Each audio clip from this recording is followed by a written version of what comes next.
tubig. And guys, wala na siyang tubig. Yung umulan. Ayan. Ay, mga isda, oh. Nasa takas na sila. Ayan. Ito po yung mga ano dito, bahay. Ayan. Diba? Para lang nasa Pinas kami. Parang nasa Pinas lang. Kahit na mga, oh. Ito yung mga bahay. Ito, maraming puno, bundok. Ayan. Tapos ito galing kami ng school.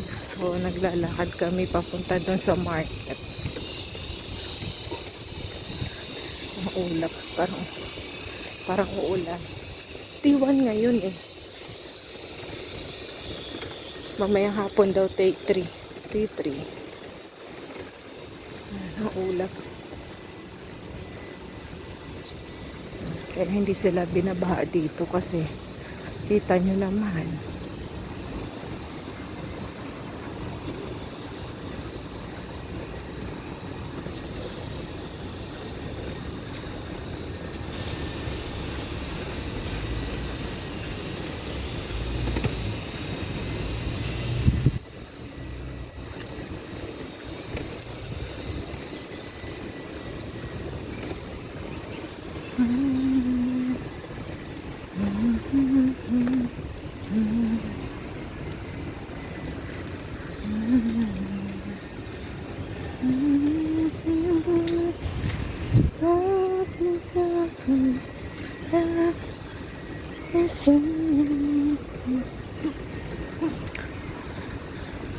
Yan siya guys. Nakikita nyo parang tulay siya is yung train yan. Railway.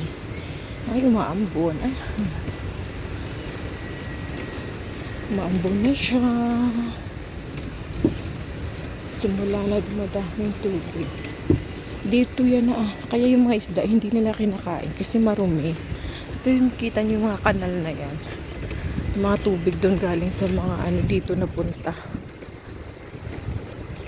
Mga embornat. Ayan siya. Si Lola kasama ko. Ayan. Ito yung mga bahay dito. Napakasimple lang ng buhay na ano. Kaya pag nakikita yung pagsimple lang sila mandamit, mayaman yan. Pero kung sino mahilig pumorma, yung mga walang pera yan. Diba? Real talk din. Ganon din naman sa Pinas, diba? Pumorma, yun pa yung walang pera, yan yung train. Yan siya.